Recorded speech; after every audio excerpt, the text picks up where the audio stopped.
Darmawan Prasojo diangkat sebagai Direktur Utama Perusahaan Setrum Negara menggantikan posisi Zulkifli Zaini.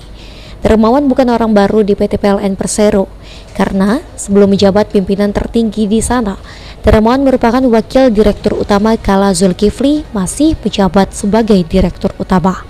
Pria kelahiran Magelang, Jawa Tengah pada 19 Oktober 1970 ini meraih gelar Bachelor of Computer Science dari Texas A&M University pada tahun 1994, Master of Computer Science dari Texas A&M University pada 2000 lalu. Meraih gelar doktor di bidang ekonomi terapan dengan fokus pada energi policy, energi modeling, dan perubahan iklim di Texas A&M University kolaborasi dengan Duke University tahun 2011.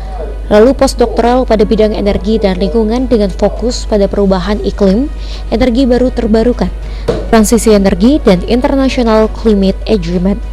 Pada 2012, dia kembali ke Indonesia, pernah menjadi Deputi Energi dan Infrastruktur di Kantor Staf Presiden Republik Indonesia, lalu dipercaya pemerintah menjadi Komisaris PLN. Selama 2 tahun terakhir menjabat sebagai Wadirut PLN, mendapat tugas sebagai Chief Transformation Officer untuk pemimpin transformasi di PLN.